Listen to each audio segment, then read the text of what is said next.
Hi friends. I'm Arma Saeed and you're watching Ramadan Myths on Kingdom Information YouTube channel.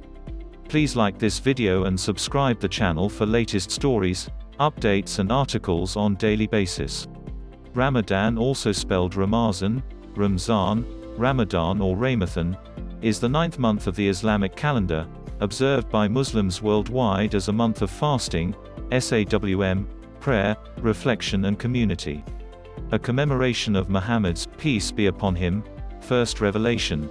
The annual observance of Ramadan is regarded as one of the 5 pillars of Islam and lasts 29 to 30 days, from one sighting of the crescent moon to the next. Fasting from sunrise to sunset is fard, obligatory, for all adult Muslims who are not acutely or chronically ill, traveling, elderly, breastfeeding, diabetic, or menstruating. The pre-dawn meal is referred to as suhoor, and the nightly feast that breaks the fast is called iftar. These are the questions Muslims are asking as they observe a month of daily fasting through Ramadan.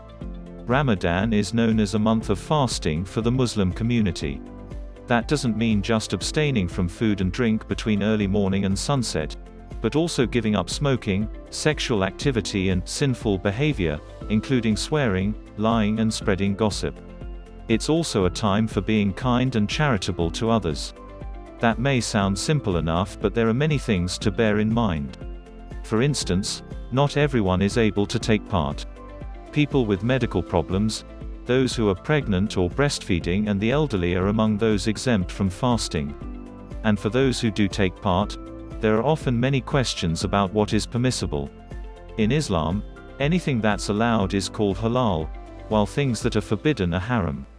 Here we take a look at some of the myths about Ramadan and whether there is any truth in them. Number 1. You can't listen to music while fasting for Ramadan. This is a tricky issue, as some Muslims, including many on the Islamic board forums, believe that music is haram. Others say only vocal music is permissible and that instrumental music is forbidden. This has led to a tradition of a cappella devotional singing in Islam. But it's been pointed out that the Quran itself makes no explicit mention of music being forbidden. Some interpret a phrase, idle talks, as including singing or music, others do not. Many take a more tolerant view that it's okay to play music during Ramadan but not in any way that disrupts prayer or worship. In this case, you should make sure it's not loud as it may upset those who are fasting. It shouldn't be loud enough to be heard outside your home or car, and it's best to use earphones or headphones. And of course the lyrics shouldn't have any swearing in them. Number 2. You can't brush your teeth during Ramadan. Yes, you can. But be careful not to swallow anything, as that would invalidate the fasting, Dr. Tamer Mohsen Abu Salah of Burjeel Dental Clinic told the Khaleej Times. He advises that it's fine to use a regular toothbrush and fluoride toothpaste, to keep your teeth and gums healthy. It's best to brush your teeth outside the hours of fasting, just in case you swallow any water or saliva accidentally. Others say you should use miswak, also called siwak. This is a teeth cleaning twig made from Salvadora persica, a shrub that's also known as the toothbrush tree or mustard tree. Number 3. You can't chew gum while fasting for Ramadan. This is actually true because chewing gum is seen as eating, and that is not allowed during the hours of fasting. At the times you can eat, the pre-dawn meal of suhoor and the sunset meal of iftar, the focus should be on nourishing meals, so chewing gum should not really be a priority, but it would be allowed then. Number 4. You can't use eye drops during Ramadan. The International Glaucoma Association, IGA, says people must continue using eye drops for the treatment of glaucoma, and there is a way to do it without breaking the daily fast. Stopping drops even for a short period of time can cause permanent loss of vision, it warns. Subhash Suther, IGA development manager, said, "We want to reassure the Muslim community that drops can be taken before dawn and after sunset, when food and drink can be consumed. We also suggest that patients close the tear duct when taking eye drops, known as punctual occlusion, as this means that fluid stays in the eye and does not drain into the throat and so cannot be tasted.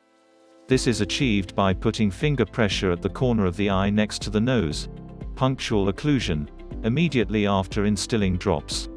It is distressing when patients realize through a follow-up appointment at their ophthalmologist or optometrist that their vision has been damaged through stopping drops. Muslim Council of Britain Deputy Secretary-General Dr. Omar El Hamdoun has confirmed that all Islamic schools of thought agree that taking eye drops does not invalidate the fast unless the eye drops reach the throat, which is unlikely. Number 5. You can't use an asthma inhaler during Ramadan. Muslim experts have differing opinions on this issue. Some say using an asthma inhaler isn't the same as eating or drinking and is therefore permitted during fasting. In their view, people with asthma can fast and use their inhalers whenever they need to. But other scholars say the inhaler provides small amounts of liquid medicine to the lungs, so it breaks the fast. They say people with poor control of their asthma mustn't fast until good control is achieved. Some people with asthma may opt for longer-acting inhalers so they can fast. See your GP for further advice. Number 6. You can't do any fitness or exercise during Ramadan. One common question that gets asked is if you can work out or exercise during Ramadan.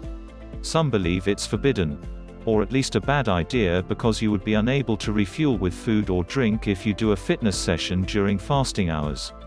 The answer is yes, you can exercise, but you have to plan it accordingly. It's vital to remember that your body won't have the same amount of energy that you would have on a normal day.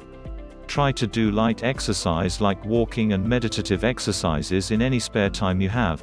This can help to keep the system working and blood circulating. Step outside, cycle, play a game, go to the gym for a light workout session, or do some gardening. Even helping out in the kitchen would be better than just sitting down and waiting for the iftar time, or at least do something that keeps you moving and that you enjoy.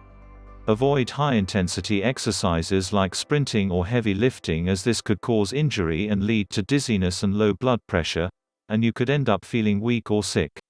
If you exercise within eating times, make sure you have allowed enough time for food to be digested before you exercise and that you drink plenty of water during iftar and suhoor times. Keep workouts short to between 30 to 60 minutes. Number 7. You can't swim during Ramadan. Yes, you can swim, but you must take care not to swallow the water. A bath or shower, or swimming, has no effect on the fast. However, no water should be taken in during any of these activities, as that would break the fast. Before and after fasting, drinking plenty of water is essential. So be sure to stay hydrated during nighttime hours. Experts advise to drink as much water as possible during iftar and suhoor times, especially if hot weather is expected during the day. Have at least 2 liters of water during the night before the next day's fast begins. I hope you enjoyed the video of Ramadan Myths. In upcoming video you will get to know 5 things you need to know about the holy month. Thanks a lot for watching the Kingdom Information YouTube channel. Please like this video and subscribe the channel for useful videos on daily basis.